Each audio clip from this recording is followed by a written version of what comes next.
Assalamualaikum warahmatullahi wabarakatuh. Kami dari kelompok 6 akan membahas materi bab 8 tentang kurva Phillips, tingkat pengangguran dan inflasi. Kelompok 6 terdiri dari Zikri Badaruzaman Al-Haq, Ibnu Saturae, Yasidik Nyamando, dan Hafiz Aji Kusuma. Baik, marilah simak penjelasan kami berikut ini. Baik, sebelum mengulas materi lebih lanjut, di sini saya akan memberikan gambaran hubungan negatif antara inflasi dan pengangguran berdasarkan fenomena yang pernah terjadi di Amerika Serikat pada periode 1900 sampai dengan 1960. Selama periode tersebut, di Amerika Serikat, tingkat pengangguran yang rendah biasanya dikaitkan dengan tingkat inflasi yang tinggi.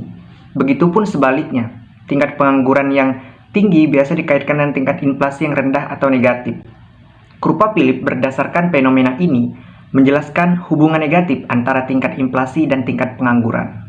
Materi yang pertama yang akan kita bahas yaitu bagaimana hubungan penawaran agregat beralih menjadi hubungan inflasi yang diharapkan dan pengangguran.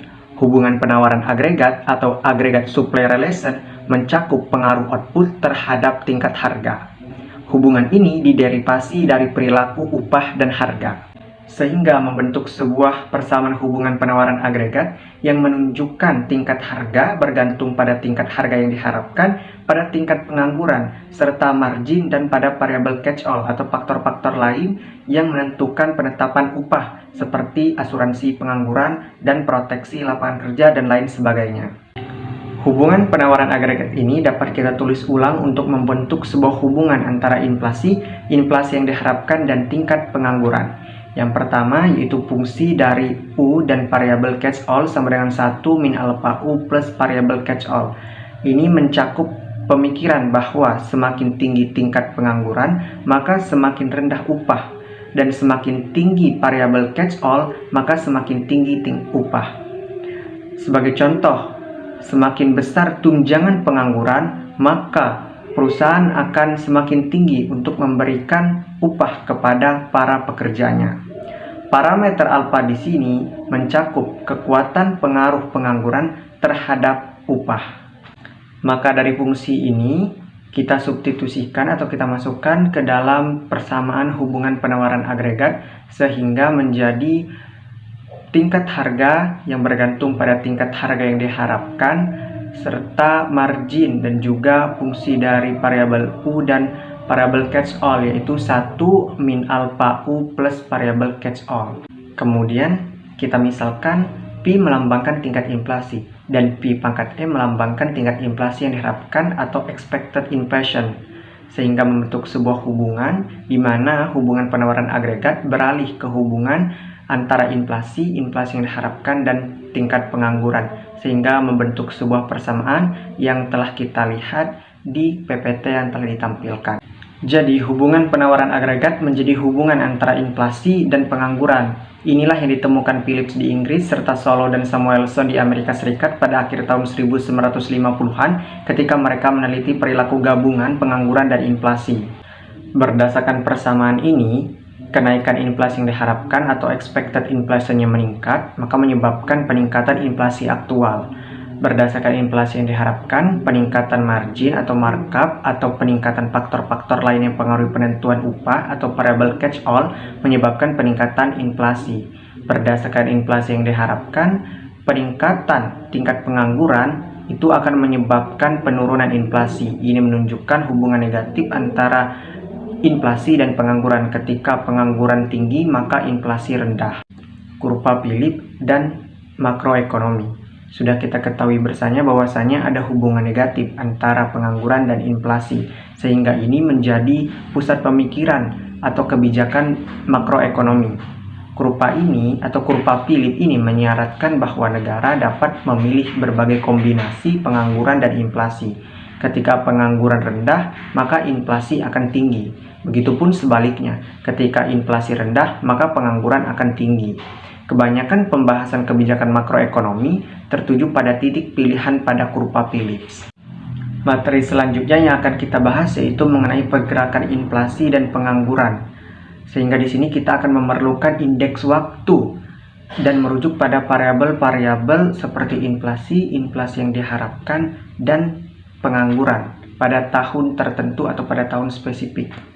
Sehingga kita dapat menulis ulang kembali persamaannya menjadi sebuah persamaan di mana kita menyertakan indeks waktu. Sehingga seperti yang ditunjukkan pada PowerPoint yang telah ditampilkan, di mana variabel inflasi pada tahun T, inflasi pada tahun T, dan pengangguran pada tahun T, dan juga kita mengasumsikan bahwasanya variabel margin dan juga variabel catch all itu diasumsikan konstan dan tidak memiliki indeks waktu. Sekali lagi di sini, parameter alfa menunjukkan kekuatan pengaruh pengangguran terhadap upah. Sehingga dapat kita tulis menjadi sebuah persamaan, yaitu inflasi pada tahun T sama dengan inflasi yang diharapkan pada tahun T plus margin plus variabel catch all min alfa UT. Sekarang kita asumsikan bahwasanya inflasi yang diharapkan sama dengan 0, sehingga menjadi sebuah persamaan baru, yaitu inflasi pada tahun T sama dengan margin plus variabel catch all min alfa UT. Ini adalah hubungan negatif antara pengangguran dan inflasi yang ditemukan Philip di Inggris serta Solow dan Samuelson di Amerika Serikat. Baik, selanjutnya saya akan menjelaskan tentang spiral harga upah atau spiral upah harga. Nah, apa sih yang dimaksud dengan spiral upah harga ini? Jadi bisa dijelaskan secara singkat bahwa spiral upah harga merupakan mekanisme dasar yang berlaku tentang hubungan saling mempengaruhi antara upah dan harga. Lalu bagaimana mekanisme hubungan saling mempengaruhi tersebut? Jadi misalnya pengangguran turun atau pengangguran rendah akan menyebabkan upah nominal yang lebih tinggi. Sebagai respon terhadap upah nominal yang lebih tinggi tersebut, perusahaan akan meningkatkan harganya. Nah, kemudian sebagai respon terhadap tingkat harga yang lebih tinggi, pekerja juga akan meminta upah nominal yang lebih tinggi. Upah nominal yang lebih tinggi ini membuat perusahaan terus meningkatkan harganya. Akibatnya harga terus naik. Kemudian sebagai respon terhadap tingkat harga yang terus naik itu, pekerja juga akan minta lagi kenaikan upah.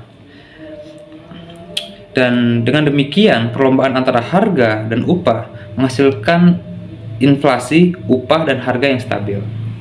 Oke, selanjutnya saya akan membahas tentang kurva Phillips yang dimodifikasi. Pertama, kenapa kurva Phillips harus dimodifikasi?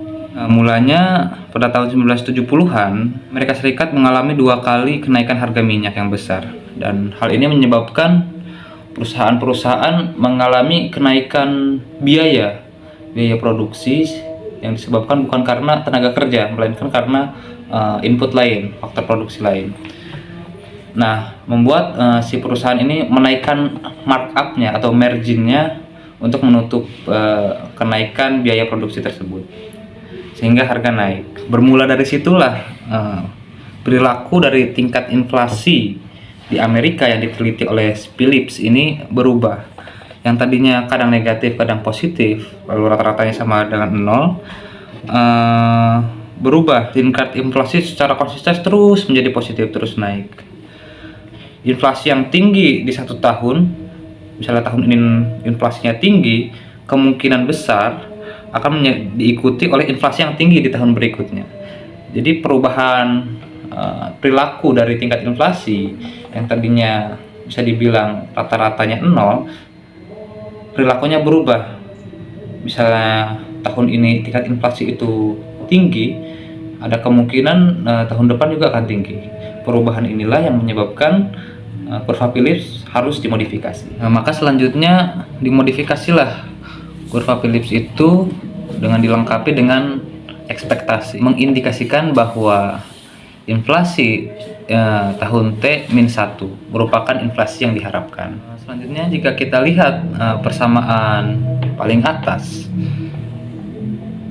yaitu PET sama dengan theta P T-1, di mana PET merupakan tingkat inflasi yang diharapkan sama dengan theta. Theta adalah variabel yang menjabarkan tentang pengaruh dari tingkat inflasi tahun lalu. Dan P-T-1 adalah tingkat inflasi yang diharapkan tahun ini. Jadi semakin tinggi nilai dari theta atau yang bentuknya seperti 0 di garis itu, semakin besar pula inflasi tahun lalu, yang menyebabkan pekerja dan perusahaan merevisi ekspektasinya. Ekspektasinya berubah. Misalnya, jadi kalau misalnya inflasi tahun lalu tinggi, pekerja dan perusahaan akan memperkirakan inflasi tahun berikutnya juga akan tinggi. Nah, selanjutnya, jika persamaan di atas dimasukkan ke dalam persamaan kurva Phillips, jadinya seperti persamaan yang di tengah itu, di mana inflasi tahun ini sama dengan theta inflasi tahun T-1 ditambah margin ditambah variabel Z atau variabel catch all dikurang alpha UT. Jadi jika si tetanya ini sama dengan 0, maka persamaannya akan sama seperti kurva Phillips yang tidak dimodifikasi, seperti persamaan yang di bawah. Jadi bentuknya hanya inflasi sama dengan margin atau markup ditambah variabel kacal dikurang alpha UT. Akan tetapi jika theta bernilai positif, tingkat inflasi bergantung tidak hanya pada tingkat pengangguran, tetapi tingkat inflasi tahun lalu. Maka persamaannya adalah seperti persamaan yang ada di paling atas, yaitu PT sama dengan theta P T-1 ditambah markup ditambah variabel kacal dikurang alpha U. Nah, selanjutnya, jika theta sama dengan 1, hubungannya menjadi dengan memindahkan tingkat inflasi tahun lalu ke sisi kiri persamaan, dipindahkan si PT-1 ke sebelah kiri, jadinya seperti persamaan yang kedua. Persamaan yang kedua yaitu PT-1 sama dengan markup plus Z dikurang alpha UT. Jadi jika si tetanya positif atau jika theta sama dengan 1, tingkat pengangguran mempengaruhi tidak hanya tingkat inflasi, tetapi juga perubahan dari tingkat inflasi. Pengangguran yang tinggi akan menyebabkan inflasi yang menurun, sementara pengangguran rendah akan menyebabkan inflasi yang meningkat. Baik, terima kasih. Selanjutnya saya akan menjelaskan tentang kurva Phillips dan tingkat pengangguran alami. Seperti yang kita ketahui, tingkat pengangguran alami adalah tingkat pengangguran di mana tingkat inflasi itu tetap konstan, sehingga saat tingkat pengangguran aktual melebihi tingkat pengangguran alaminya, tingkat inflasi umumnya akan turun. Sebaliknya, jika tingkat pengangguran aktual itu lebih kecil daripada tingkat pengangguran alaminya, maka tingkat inflasi umumnya akan naik. Hal ini sama dengan penjelasan kurva Phillips pada tahap awal, yang menjelaskan bahwa tidak ada hal yang seperti tingkat pengangguran alami. Jika pemerintah bersedia untuk menerima tingkat inflasi yang cukup tinggi, maka pemerintah tersebut akan mampu mempertahankan tingkat pengangguran yang lebih rendah dalam jangka waktu yang lebih lama. Next, diketahui persamaan inflasi yang diharapkan dan pengangguran di tahun T dengan persamaan PT sama dengan theta PT-1 plus markup Z min alpha UT. Kita ketahui bahwa tingkat pengangguran alami adalah tingkat pengangguran di mana tingkat inflasi aktual itu sama dengan tingkat inflasi yang diharapkan, sehingga muncul rumus 0 sama dengan markup plus Z min alpha UN. Jadi tingkat pengangguran alami adalah UN sama dengan markup plus Z per alpha, sehingga dapat disimpulkan semakin tinggi markup-nya atau semakin tinggi faktor yang mempengaruhi penetapan upah yaitu variabel Z, maka akan semakin tinggi tingkat pengangguran alaminya. Next, seperti pada persamaan sebelumnya di mana UN sama dengan markup plus Z per alpha, kemudian diperoleh persamaan baru yaitu alpha UN sama dengan markup plus Z. Lalu muncul juga persamaan P sama dengan P ekspektasi plus markup plus Z min alpha U, yang kemudian menjadi PT min P expectation T sama dengan alpha UN min alpha UT. Sehingga akhirnya dengan asumsi bahwa tingkat inflasi yang diharapkan pada tahun tersebut diperkirakan dengan sangat baik oleh tingkat inflasi pada tahun sebelumnya. Sehingga diperolehlah persamaan perubahan tingkat inflasi itu sama dengan minus alpha dikali UT min UN. Ini adalah hubungan yang penting karena memberikan cara berpikir lain tentang kurva Phillips dalam hal tingkat pengangguran aktual dan alami dan perubahan tingkat inflasi. Nextnya seperti persamaan sebelumnya, yaitu perubahan tingkat inflasi itu sama dengan min alpha dikali UT min UN, yaitu tingkat pengangguran tahun tersebut dikurang tingkat pengangguran natural. Sama seperti slide sebelumnya, persamaan ini memiliki hubungan yang sangat penting karena dalam persamaan ini kita dapat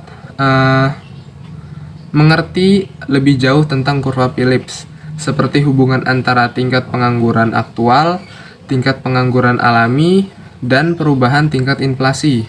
Jadi, perubahan tingkat inflasi itu bergantung pada perbedaan antara tingkat pengangguran aktual dan tingkat pengangguran alami. Jadi, jika tingkat pengangguran aktual lebih tinggi dari tingkat pengangguran alami, maka tingkat inflasi akan turun. Sebaliknya, jika tingkat pengangguran aktual lebih rendah dari tingkat pengangguran alaminya, maka tingkat inflasi akan naik. Dari persamaan ini juga, kita dapat mengetahui dari arah lain tentang tingkat pengangguran alami. Jadi tingkat pengangguran alami itu adalah tingkat pengangguran yang diperlukan untuk mempertahankan tingkat inflasi yang konstan, sehingga tingkat alami itu dapat disebut tingkat pengangguran alami itu dapat disebut sebagai non-accelerating inflation rate of unemployment. Next, sebelum membahas netralitas uang, sebelumnya kita harus mengetahui suatu konsep, yaitu dalam jangka menengah, inflasi yang diharapkan itu harus sama dengan inflasi aktualnya. Jadi tingkat pengangguran itu harus sama dengan tingkat pengangguran alaminya, yang jelas independen dari tingkat pertumbuhan uang. Baik, di sini ada persamaan hubungan permintaan agregat, yaitu permintaan agregat dipengaruhi oleh uang real, pengeluaran pemerintah, dan pajak. Jika pengangguran kembali ke tingkat alami atau UN, output harus kembali ke tingkat alaminya, yaitu YN. Karena YN sama dengan Y, maka tingkat output alami itu juga dipengaruhi oleh uang real, pengeluaran pemerintah, dan pajak. Jika output natural itu atau YN itu konstan, maka agar persamaan ini dapat bertahan, sisi kanan persamaan ini juga harus konstan, sehingga kita dapat mengasumsikan bahwa kebijakan fiskal ini tidak berubah, sehingga membuat uang real juga harus konstan, sehingga tingkat inflasi harus sama dengan tingkat pertumbuhan uang, seperti pada persamaan terakhir yang di bawah ini. Sehingga dapat disimpulkan dalam jangka menengah, tingkat inflasi itu ditentukan oleh tingkat pertumbuhan uang. Ini sama seperti apa yang dikemukakan oleh Milton Friedman, yaitu inflasi itu merupakan suatu fenomena moneter. Jadi fenomena seperti monopoli perusahaan, serikat pekerja, atau defisit fiskal, atau juga kenaikan harga mungkin akan mempengaruhi inflasi, namun pada jangka pendeknya. Karena dalam jangka menengah, inflasi hanya akan dipengaruhi oleh tingkat pertumbuhan uang. Ringkasan dan banyak peringatan. Variasi tingkat alami antar negara. Tingkat pengangguran alami itu bergantung pada banyak faktor berbeda pada setiap negara dan dapat berubah dengan berjalannya waktu. Tingkat pengangguran alami itu bervariasi pada setiap negara. Contohnya seperti, jika di Eropa, tingkat pengangguran alaminya lebih tinggi daripada tingkat pengangguran alami yang terjadi di Amerika Serikat. Di Eropa, tingkat pengangguran alami yang meningkat dengan sangat pesat itu terjadi sejak tahun 60-an. Sementara, kalau di Amerika Serikat, tingkat pengangguran alaminya itu meningkat dari tahun 60-an sampai tahun 80-an. Lalu setelah itu, tingkat pengangguran alaminya menurun kembali. Berikutnya ada variasi tingkat alami setelah beberapa waktu. Seperti yang terlihat pada rumus tersebut, yakni PT dikurang PT-1 sama dengan markup ditambah Z dikurang alpha kali UT. Dalam persamaan tersebut, terlihat bahwa markup ditambah Z mungkin konstan. Tetapi ada alasan yang tepat agar kita yakin bahwa markup dan Z bervariasi setelah beberapa waktu. Hal ini disebabkan karena 1. Tingkat kekuatan monopoli perusahaan, 2. Struktur tawar-menawar, dan 3. Sistem tunjangan pengangguran, yang sehingga menimbulkan perubahan baik atas markup maupun Z berdasarkan implikasinya yang mengubah tingkat pengangguran alami. Disinflasi. Disinflasi merupakan situasi di mana tingkat harga meningkat pada tingkat pertumbuhan yang lebih lambat. Beberapa ekonom berpendapat bahwa disinflasi atau disinflation mungkin akan sangat mahal. Seperti yang terlihat pada rumus, yakni PT dikurang PT-1 sama dengan minus alpha dikali UT dan UN. Maksud dari persamaan ini yakni, satu-satunya cara untuk menurunkan inflasi adalah dengan menerima pengangguran di atas tingkat alami untuk beberapa waktu. Jadi kesimpulannya, bahwa masuk akal untuk melaju perlahan, sehingga tidak akan meningkatkan pengangguran terlalu tinggi di tahun tertentu. Disinflasi, kritik Lukas. Beberapa ekonom berpendapat bahwa disinflasi sebenarnya mungkin jauh lebih murah. Seperti pada kritik Lukas, yakni ketika memprediksi pengaruh dari perubahan kebijakan utama sangat menyesatkan untuk menerimanya seperti hubungannya diestimasi dari data masa lalu. Dan juga, Lukas tidak percaya bahwa disinflasi dapat benar-benar terjadi tanpa adanya sejumlah peningkatan pengangguran. Selanjutnya ada disinflasi kredibilitas. Thomas Sargent menyimpulkan bahwa peningkatan pengangguran mungkin kecil, dan bahan penting dari keberhasilan disinflasi adalah kredibilitas kebijakan moneter. Keyakinan penetap upah tentang komitmen Bank Sentral untuk mengurangi inflasi ini mengubah cara penetap upah dalam membentuk ekspektasi. Thomas Sargent juga bilang bahwa program disinflasi yang jelas dan cepat lebih kredibel ketimbang yang banyak kekacauan dan pertentangan politik. Berikutnya ada indeksasi upah.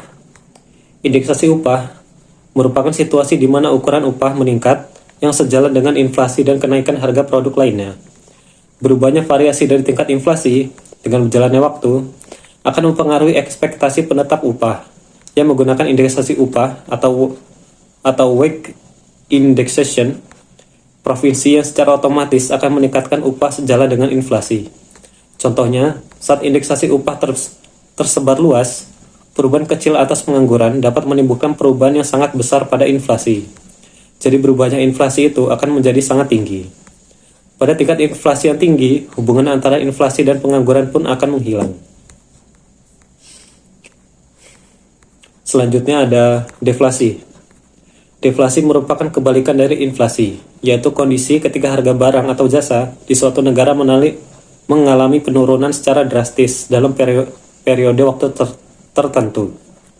Saat tingkat inflasi yang sangat rendah atau negatif, hubungan kurva Phillips akan menjadi semakin melemah. Bahkan, jika dibandingkan pada saat Great Depression atau pengangguran yang sangat tinggi, ini hanya menimbulkan deflasi yang terbatas. Malahan secara mengejutkan tingkat inflasinya menjadi tinggi. Baik, cukup sekian materi yang dapat kami sampaikan. Semoga bermanfaat. Wabillahi taufik wal hidayah. Wassalamualaikum warahmatullahi wabarakatuh.